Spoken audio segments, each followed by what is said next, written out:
Well, thank you everyone for joining us for what is the latest in the MillerKnoll Insight series online.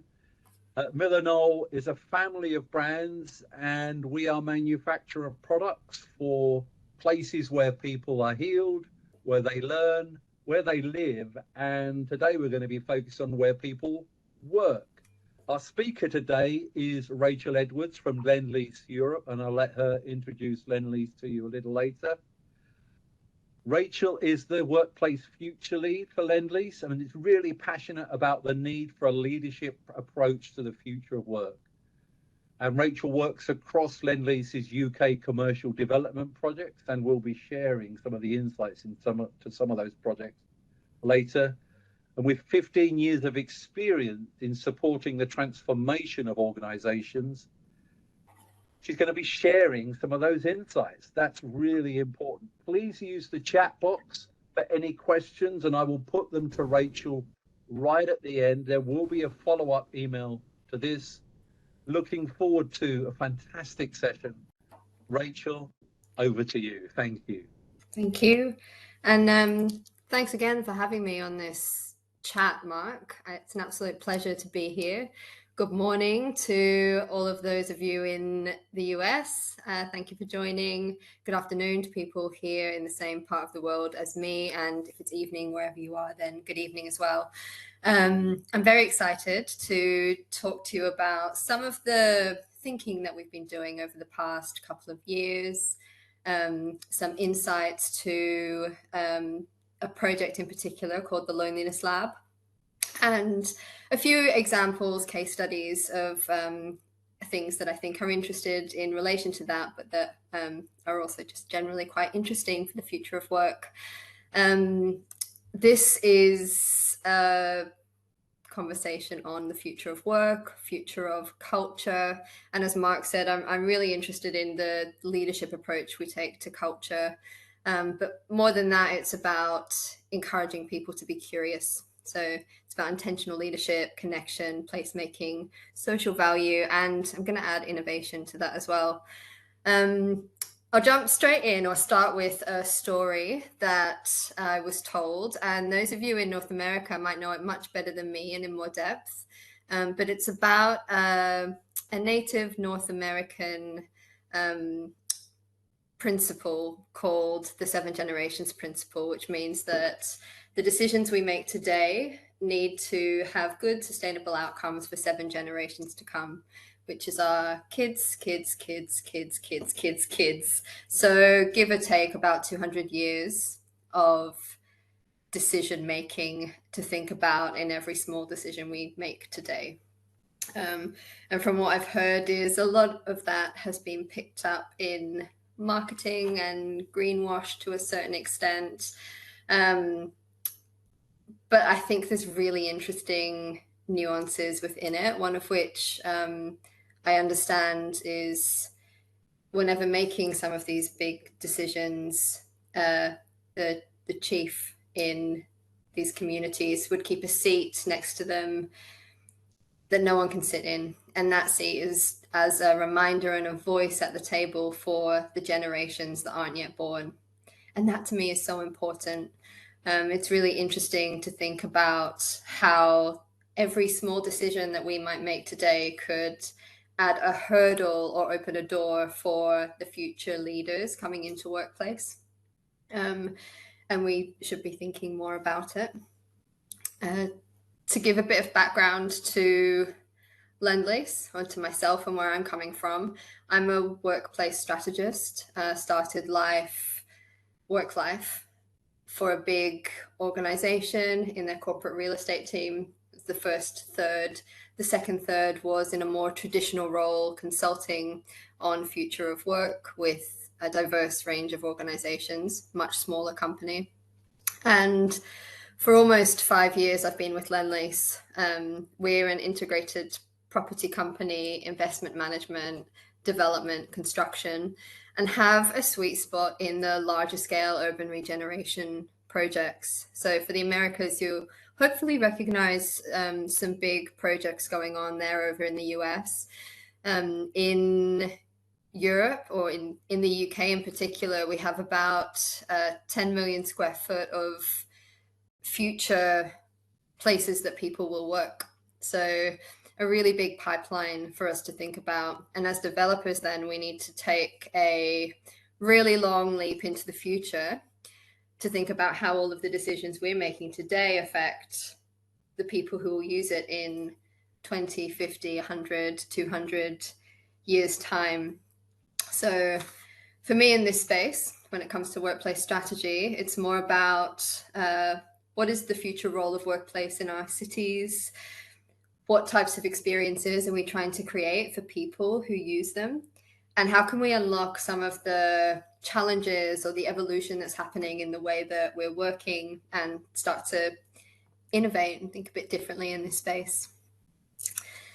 I've decided since the call this morning that this is my absolute favorite photo right now of a young child being really curious about nature, about this bee, because it almost looks like the bee is asking the question about its own role in the sustainable future of places, which wasn't intentional, but it makes me giggle. To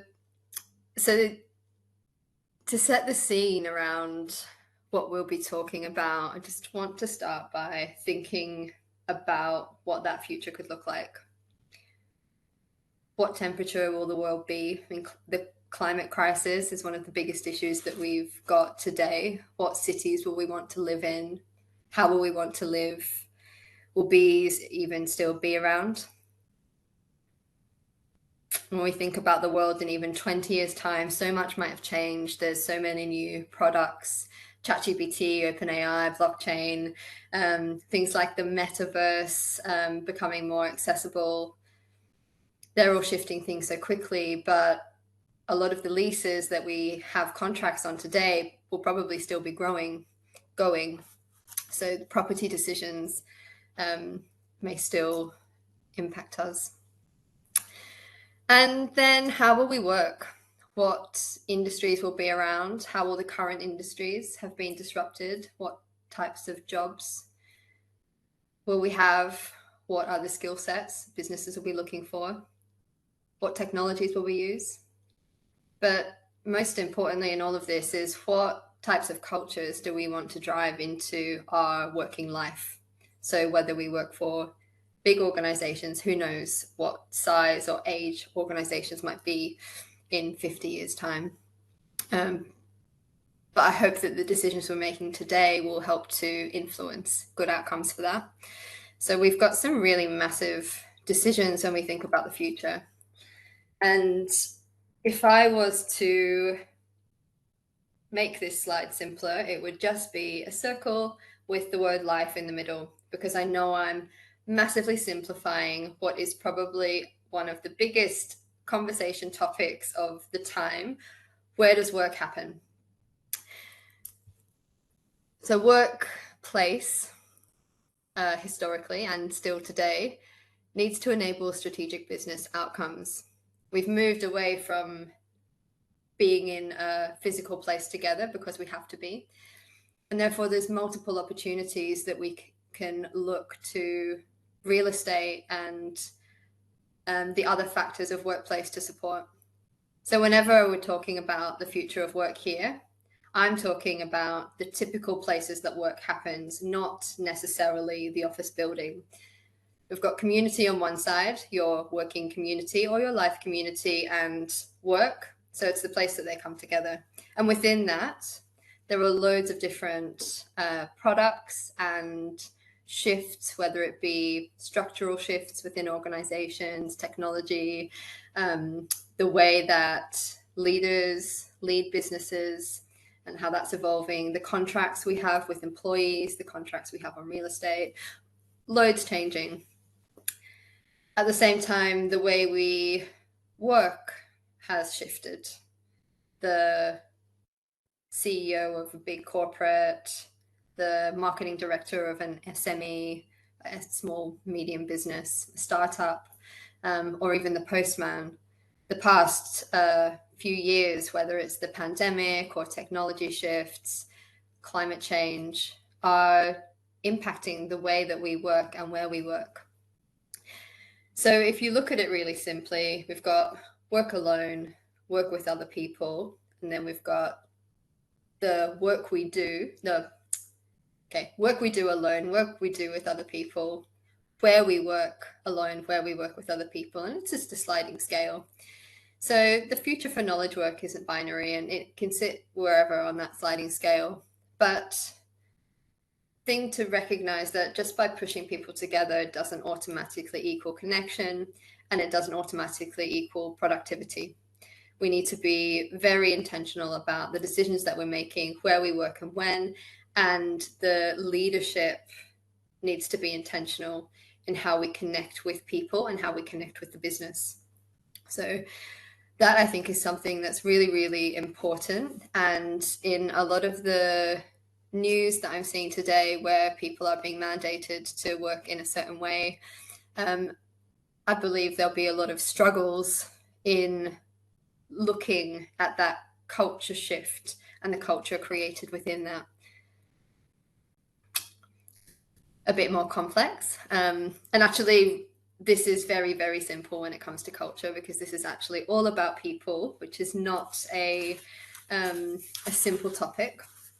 But this looks at the different cultures that can be fostered and the relationship between independence and interdependence between human and organization, and stability and control and flexibility.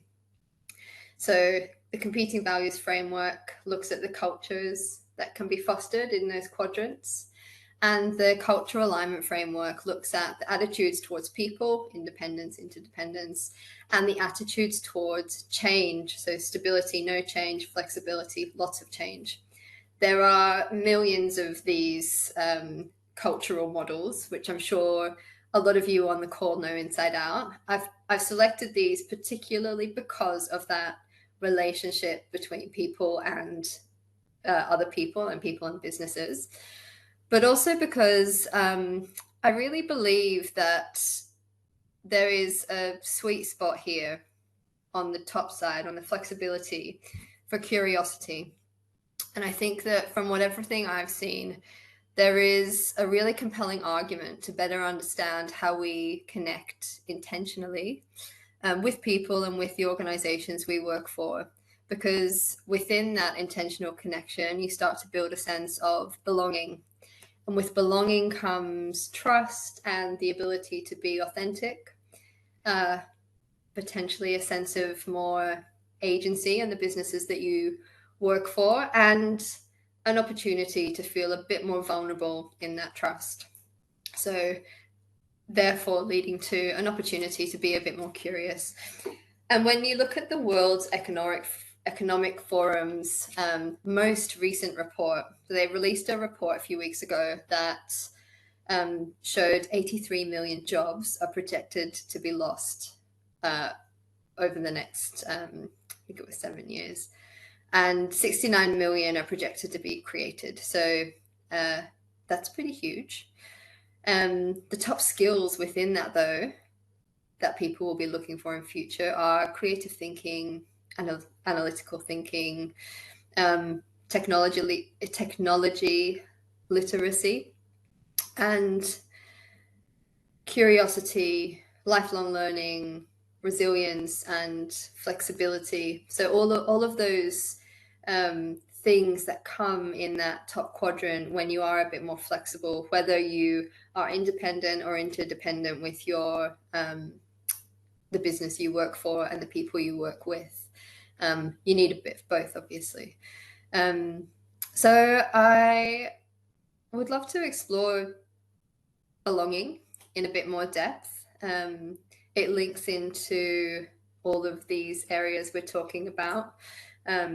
Relationships, building relationships with the people around you, learning, mentoring, coaching, environment, and also purpose and being part of something bigger and creating a culture of care. So connection. This is an area that I've spent quite a few years exploring around the time I joined Lendlease, which is nearly 5 years ago, they just started to explore it themselves. Just before that, the British Red Cross and New Economics Foundation and the Co-op in the UK had done a lot of research, and they released a report that said 9 million people in the UK were suffering from loneliness, including just over 1 million office workers. At that point in time, they decided to create a Minister for Loneliness. It was a huge topic of conversation. It still is. But then with further research, they found that private businesses were paying £2.5 billion a year due to people feeling lonely. So that was caused by well-being, presenteeism, being present but not productive, absenteeism, burnout, and various other health conditions. Vivek Murthy, who's the Surgeon General in the US, who I'm sure many of you know, announced that loneliness is an epidemic and is seen as bad for our mortality rates as smoking 15 cigarettes a day. So that's absolutely crazy. And more recently in the UK, there's been a paper released that says in the UK, loneliness costs almost £10,000 per person per year. So that's huge. Linking back into our everyday work, a high sense of belonging, so on the opposite end of the scale, can have people who have belonging have a 25% higher performance rate and are more likely to stay with businesses longer. So that loyalty that comes with feeling a sense of belonging and ultimately much more happy. So when all this was happening, Lendlease decided to investigate where place played a role, because we work in big urban projects. So did a bit of research into that. There's plenty out there on programming and policy, but we couldn't find anything that looked at how the design of the spaces that we're in and places, neighborhoods, helped people to connect meaningfully or create that sense of belonging. But we also realized that we couldn't do it ourselves. It's such a huge topic to tackle. So we partnered with a very cool grassroots company called Collectively to work with us. And between us, we pulled together over a 3-year period about 800 businesses and individuals who were interested in the topic across governments, design backgrounds, universities, schools, and private businesses, as well as individuals, to explore this topic. It was only supposed to go for 18 months, so the fact that it went for 3 was massive. And we now have a knowledge hub online on www.loneliness.org that you can see a lot of the toolkit from workshops we ran, from reports that were published. And you'll see one of them is on workplace. So I led the research around creating a sense of belonging in the workplace. How do people make friends and how do they connect in with the bigger purpose of the work they do? And we have a report that was published on that. Before I get into that, we covered work and universities, home life and neighborhoods, and play, which is public realm, community centers, etc. And the more we dug into it, we realized that actually there's a cycle here where the physical environment, the programming of it, and the policy behind it don't work in silos. You need all 3 to be very connected for anything to be successful. So we then took it to a level out and looked at, well, what are the things, the environments that we have to have around us for people to engage and feel like they are part of something that can be successful. And it needs to be place-based, people-centered, participative, so co-design is so important, iterative. This is really relevant for workplaces as well, actually. We often spend so much on the initial capital expenditure of a big workplace project and expect it to last for 10 to 15 years, where actually we'd be much more beneficial in shifting it as people's needs shift, which works both for the productivity and efficiency of the place, but also for the people involved in it to stay involved and engaged and part of the process. And then flexible and diverse. Obviously, diversity is a really big, important topic as well. We use this loneliness map at the beginning of any workshop that we ran. And what this did was bring everyone down to earth and on the same page. We're all human. We all have human needs, loneliness or belonging being a basic human need. And we've all been through life events where we felt connected or lonely or happy or sad. And so I think it's a really nice way then to also map out our loneliness or belonging journey of work, because we've all entered the workforce at one point in time. So surely there's a point in time that everyone has felt an element of excitement or scared or vulnerable. But from that point on, all of our journeys are probably quite different. There are similar things within them, though, that can trigger a sense of vulnerability and loneliness. And there's similar things that can trigger that sense of belonging. So some of the things I think that have come up in the past that trigger loneliness are change in life events. You might have moved to a new city, changed job, changed team. Every small change can trigger a moment of consideration. But the big one for me is just back-to-back meetings. How many of us sit in back-to-back meetings all day with people but don't connect properly? So this is really important to sit and consider, because we spend so much of our life working, about a third of it. Back in 2019, we started doing quite intense research into this. We ran workshops with lots of different types of businesses to understand how their people connected or disconnected. And to set the scene on that, it's as important to be able to disconnect yourself and have time alone as it is to plug in. So choice is important there.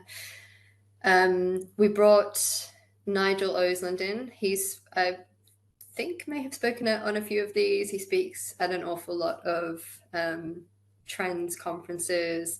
He's got books and books and loads of research. And we asked him to work with us on a survey and some of the early desktop research to understand what we were working with. The survey was rated against the UCLA rating for loneliness. So we saw correlations there. And then we started to pull out some of this data on where did people feel more or less lonely, when, what types of friendships did they want from work or relationships, and where did they find they made those types of relationships. So interesting data here. The places that people felt most lonely or disconnected were private offices. That also comes with the fact that many people in private offices likely have roles that are naturally a little bit more lonely, higher up in the business, and remote workers. Home was also the most lonely place, but the bit that really interests me was smaller businesses of 300 or less people, and mobile workers felt the most connected to their business. So remote and mobile. And the difference that we see in those, and spoken to loads of people about this, is the fact that you have choice. So mobile workers, the fact that they could be mobile and disconnect when they wanted to be and connect when they wanted to be, was very, very important.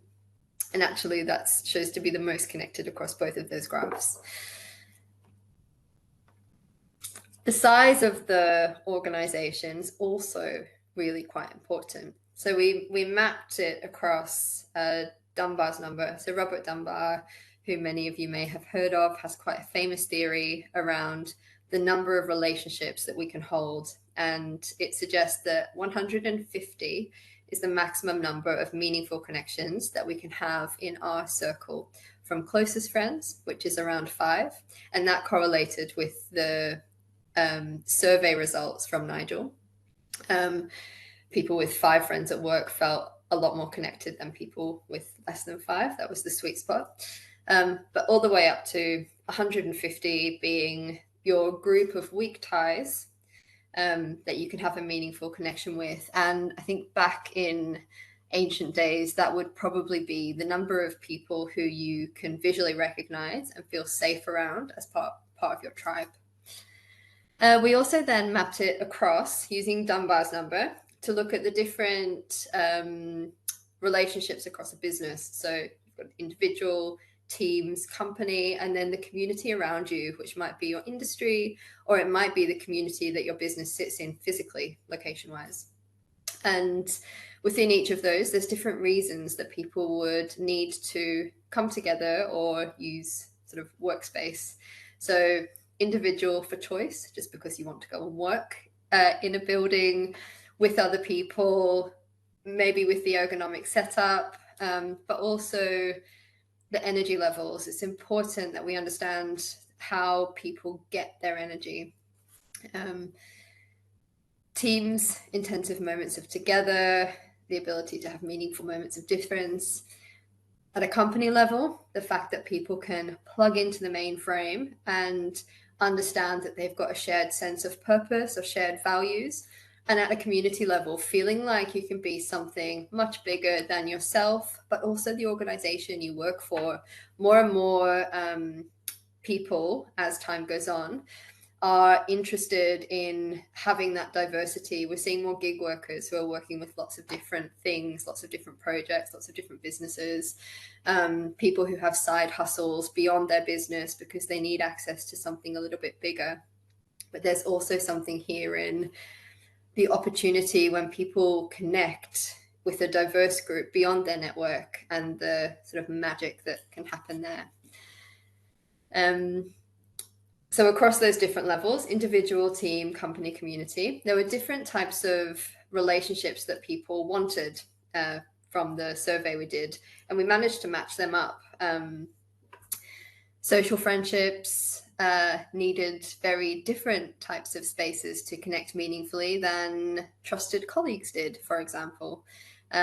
Social friendships rely on having a space where they can discover shared interests. So that I thought was quite interesting. And the amount of bike spaces, bike storage that came up as something that was really important to people to discover these potential shared friendships was absolutely phenomenal. Was not expecting it whatsoever, but even the grubbiest bike storage in the deepest, darkest dungeon of the basement is somewhere that people can make friends because they recognize faces that they might have seen out on the road. There's a strange phenomenon where you find out you work near someone that you live near someone that you work with and suddenly want to become friends with them. So that's really interesting and something definitely to think about. Why do we put our bike stores down in the deepest, darkest dungeon whenever they have so much meaningful value to a lot of the people who use them? Gardening was another one for teams, spaces that they can get away from the rest of their team to build meaningful, strong ties with 1 or 2 colleagues. So intimate spaces to get out of the office and go for a walk. At a company level, this was more about being valued by your team, by your business, but also having access to information beyond what you're doing so that you can talk about the bigger purpose of your business. And a lot of that information isn't freely available whenever you're not plugged into the wider company.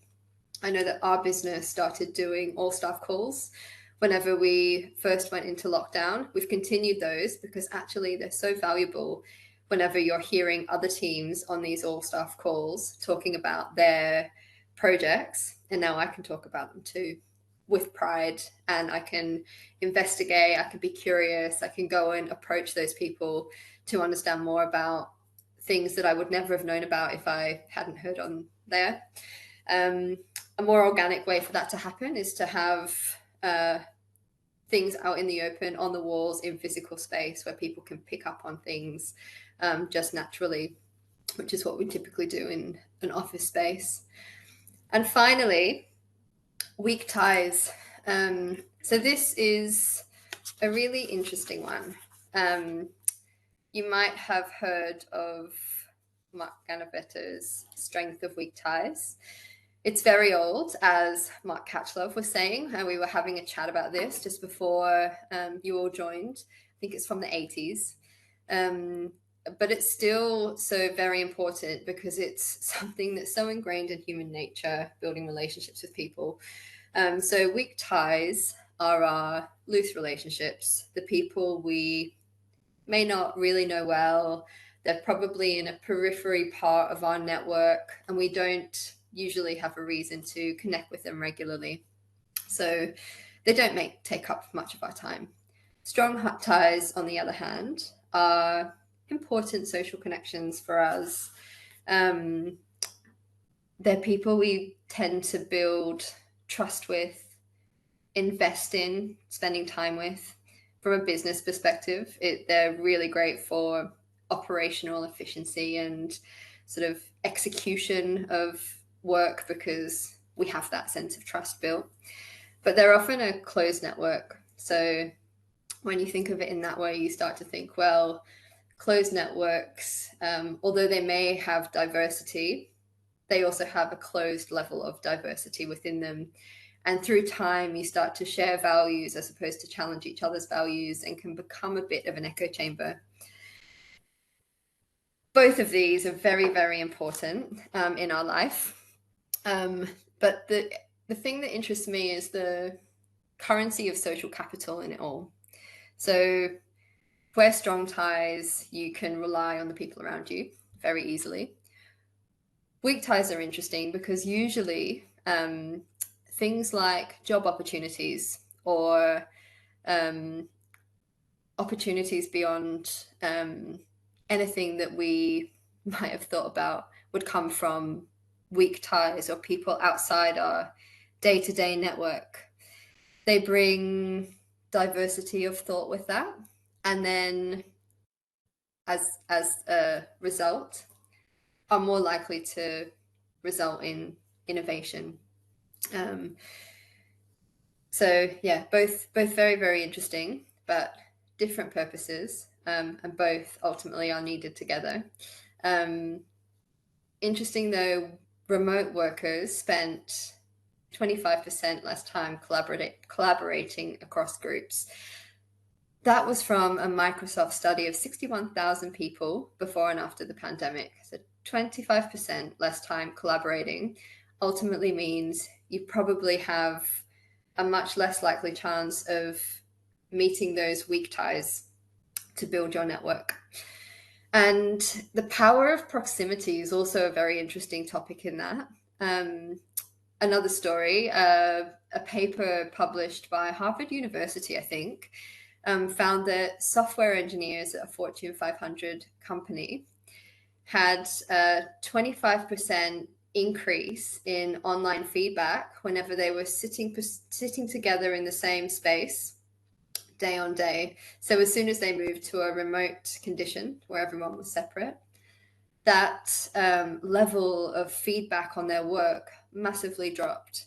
So therein lies an argument for intentional connection, but also to give ourselves an opportunity to meet those weaker ties in our network. So then I often think about the industries around us and what they're doing and how others are looking at innovating in these spaces and what they're using property for. Universities is a really, really interesting area at the moment because thinking about proximity and the strength in ties, there are quite a few who are studying how to bring these different networks together. And Melbourne Connect in University of Melbourne in Melbourne, Australia, is one of the projects where we worked with the university to design this, what's called a superfloor. And this was all about bringing together a network or different networks of people to connect more meaningfully across the academic world, students and local businesses, the community, all in this one space to result in mindset growth, in knowledge sharing, and ultimately innovation. And the interesting part about it, I love the floor plate. There's so many different types of spaces to connect, opportunities to host events, to have more meaningful, small interactions with people. But the thing that keeps it ticking is the curation around it, the programming, the series of activations and events, and a place director who's on site building relationships with each of these different people and being curious, asking them what they're doing, what they're interested in, who they want to connect with, and making sure that those connections are made. So while place is so very important, the curation around it is just as important to drive that further value. So I've got a couple of very quick case studies to share. I'm aware of the time.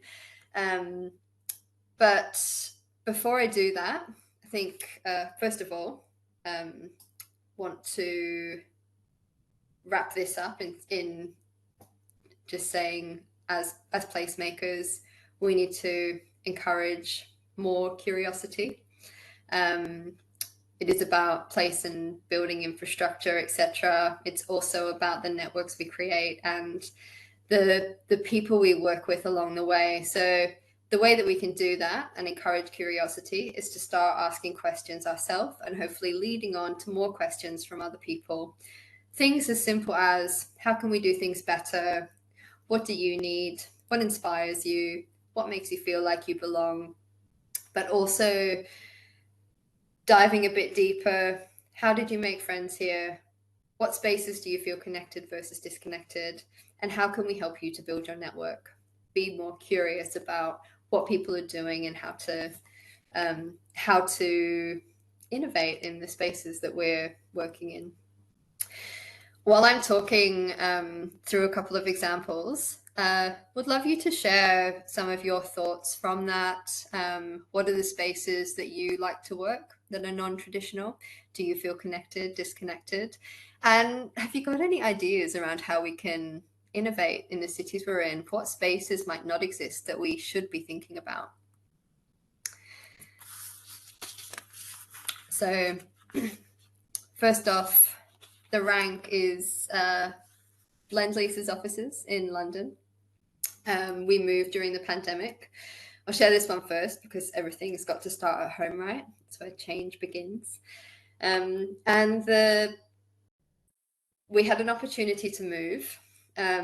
We haven't quite figured out what we need yet, but thought there's never a better time than the crisis we're in to start experimenting with ourselves. So we've moved to a space where we are able to experiment with a few different things. The first one being a shift away from that typical facilities management to community management, building relationships, someone who gets to know the business, makes connections, builds the experience around it as well, the hospitality experience. The first image on the left is of the reception desk, the cafe barista, and also a tech hub. So everything in one place when you walk onto the floor. The second thing was technology. We wanted to look at how we can use technology as a way for people to plug into the mainframe. So when you walk into the floor, there's lots of different screens, different things going on. You have access to loads of information and content on what Lendlease is up to, what leadership are saying, what's going on across projects. But also it's collecting loads of data on how we're using the space. So we can understand what it needs in real time. There's also apps for people to plug in and get involved in activities and all that kind of stuff. The third thing is flexibility. So understanding the space in real time, people being able to move things around in real time and curate it to their own needs on that day. Someone might come in the next day and use it completely differently. And then the final thing is sustainability. So how can we start to nurture a culture where our everyday lives, we're thinking about sustainability, we're thinking long term, we're building in some of the good practices that we talk about generally in our projects. The second example is from the Loneliness Lab. So this was one of the projects that sort of shot some sprouts off of the work we were doing. This is in Elephant Park, in Elephant and Castle in London. The challenge we had here was we had a brand new community of residents who were moving into Elephant and Castle who didn't quite know each other. And we wanted to create a sense of strong belonging and connection. So we started to throw a few events for these people to come together and meet one another, and found that actually we could build this up to be something a little bit more. So it became a project called Elephant Says Hi. And the idea behind it was to encourage people to say hi to one another. We built a charter with a lot of the retailers, the people who ran cafes, restaurants, some of the local corner shops, where they had to start introducing people to one another. So getting to know them themselves first, but also then making introductions. And one of them even had a talking table. They had a wall where people could take Polaroids of their dogs, pop them up with their names on them, because that, going back to social connections and shared interests, encouraged people to say hi to the dogs and start to get to know the owners. And it was all very fun. The other thing it did was there was an app where you were encouraged to go down streets that you maybe wouldn't normally take because they're not a main route, to get to stores that had a special sale on or were giving away coffees, etc. And that was about encouraging curiosity to walk your streets. And it's similar in workplace whenever you think about it, because the more we know the places that we're working in, the more curious we get about what's going on in those places. And it's a bit like a cycle. You get to know more people, you get to know more streets, you're more likely to take your work out of the building and go for walks as part of your everyday. So I think there's something quite interesting in there. This is also on the same site, Elephant Park. It's a meanwhile use while we were building a building next to this strip of retail units. It was to keep them company, but also started to drive an element of participation in the way this place was evolving. So interesting to see how people started to use this space as it was changing. The final one is in Stratford, also in London. And this was the site of the 2012 Olympic Games. And it's a really exciting place. It was sort of, I'm going to say, dormant for quite a long time, and then used for the Olympics, post-Olympics. London Legacy Development Corporation started work on what's the legacy we're going to leave here. And over the past few years, it's really started to come to life. So we now have 6 universities directly on the park. There is Plexel, an incubator accelerator space, who are in Here East, that you can see on the map. They've got about 800 businesses working in there.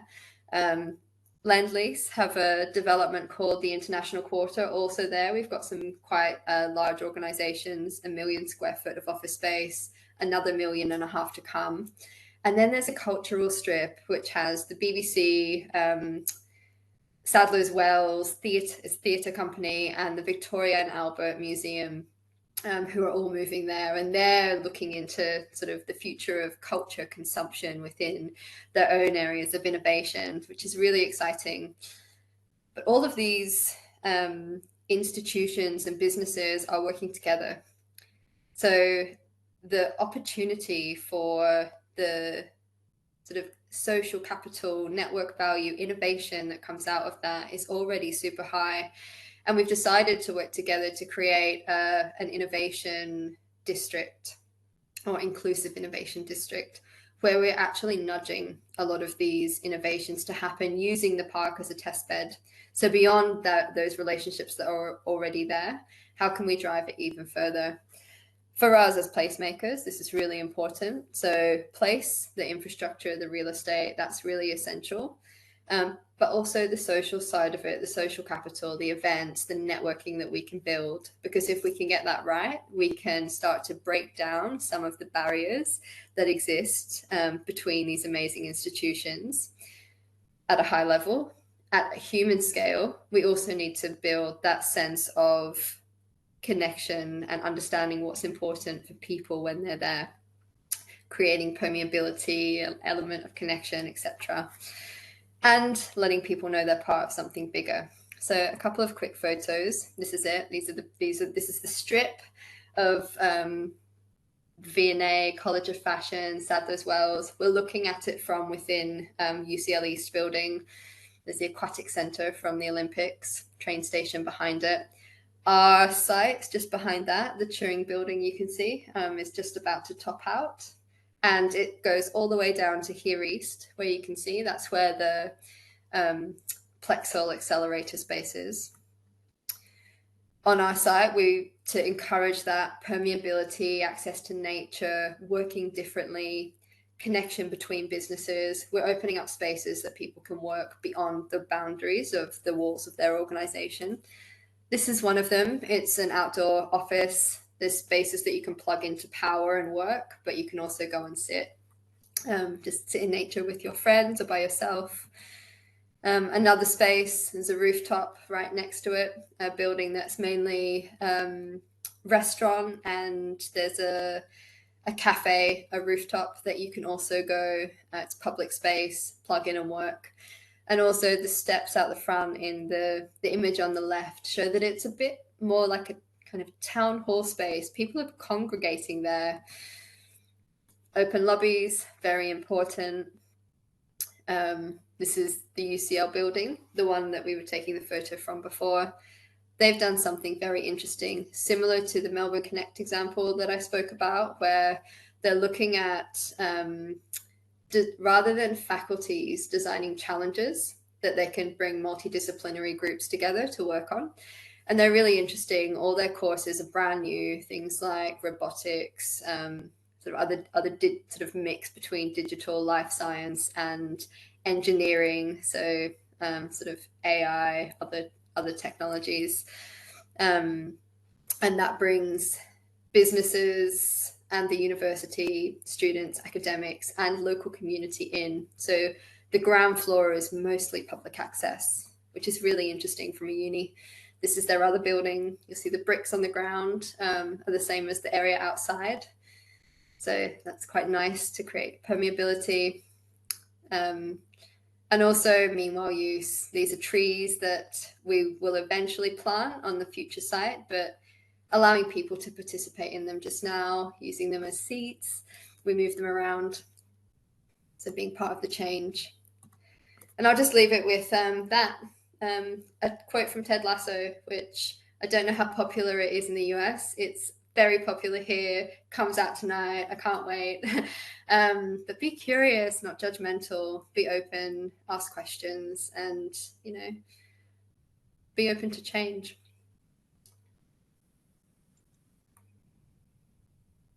Thank you very much. Still have time for questions. Yes, you do. Don't worry. And I love reading all the observations of where people want to work, and I will share them with you. But there is a couple of questions, and one which kind of linked with Sharon, and I think Raj raised it. It's fascinating listening to this, and I'm wondering if these are universal, global principles, or if there are regional and cultural differences, Western, Eastern, etc. And then Raj come back. I would also add the generational and diverse workforce that we're part of. Any views or observations about that, please? And by the way, fantastic session. Really enjoyed that. Well, I mean, I don't know the answer to that. I would say that from the research that we've done and looking at all the research that's happened over the past decades, if we're talking about connection and belonging, or even the strong and weak ties, they are quite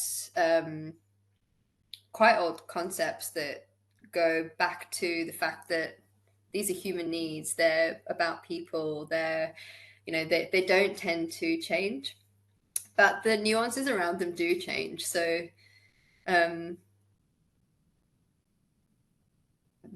you'd be right in saying the way that we interact with technology and the way that younger people are connecting with one another is quite different to the way that I connect with my friends, probably the way you connect with yours.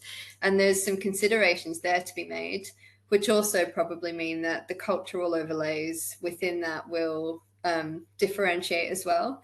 But when you get down to the roots of it, we're all human. And I think that the opportunity that we've got the opportunity to make is that we can hopefully shape the cultures that we want to have in the future. And all of these decisions, if we think about them intentionally, then we have the opportunity to do that.